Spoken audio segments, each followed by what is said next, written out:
Ron Scandina lived the life of a free spirit. He loved his Harley, exotic vacations, and mostly women. Basically, the world had taught me it was okay to do all that, you know, get everything that you can from life, whether it was money, women, drugs, cars, motorcycles. As he traveled on business, Ron had relationships with numerous women. Now, I was dating this person in San Diego, this person in New York, or whatever the case may be. You know, while I was on this business trip, I was in Jamaica, or, you know, on this fishing trip down in Cabo, I was actually with a friend, or, you know, dating other women. But Ron was a married man. His selfish behavior started just a few years into their marriage. His wife, Kim, was totally in the dark about her cheating husband. I would actually have other people, friends, say to me, how can you trust him to go on vacation with his, you know, guy friends? And how can you trust him to go, you know, to these events, you know, without you, you know, go to New York or whatever?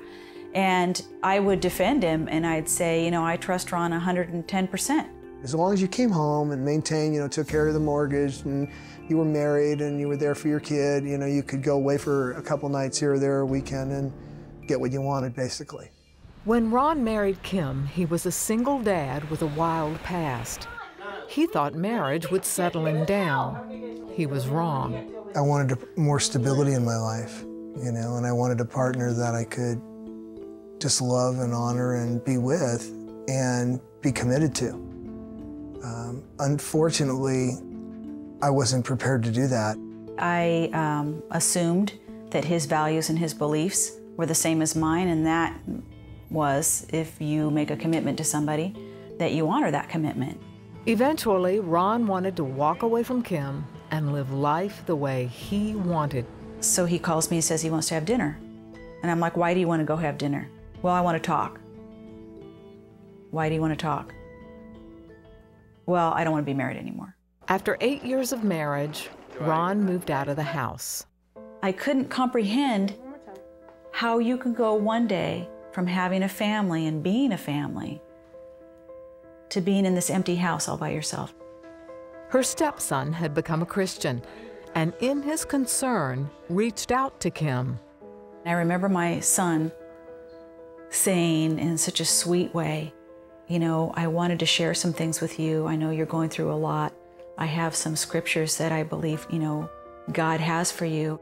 He took her to church one Sunday.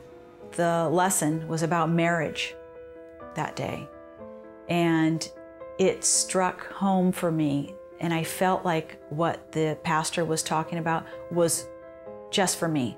I thought, you know what? I want to give my life to the Lord, and I want to follow Jesus. I want to be a disciple. She eventually started sharing the changes in her life with Ron. Kim started coming to me and apologizing for not being the wife that she should have been. And I was going, wow. And she still didn't know all the secrets. And asked me to forgive her. And that was hard. I had that joy and I had that love for him, even though he had hurt me so badly and I had been so crushed. I was still concerned about him. He saw the obvious change in Kim and was curious about Jesus. Ron wanted to speak to her pastor. I asked him, I said, is there any hope for me? He said, yeah, there's hope. So I said, I want you to do two things. I want you to study the Bible with me for 30 days. And I want you to give up the girlfriend. Ron agreed to attend a Bible study with the pastor, but he kept his girlfriend. But on September 11th of 2001, he got a wake-up call. I saw that second tower come down. I go, what am I waiting for? I was supposed to be in New York a week later. I could have been in that tower. I could have been there at that point in time. I don't know that I have another minute. What am I waiting for? I was convicted that, you know what, no, I want to give my life to Jesus now. Ron accepted Christ and wanted to reconcile with Kim, but he had to come clean about the life that he lived. I felt like a fool. I felt like,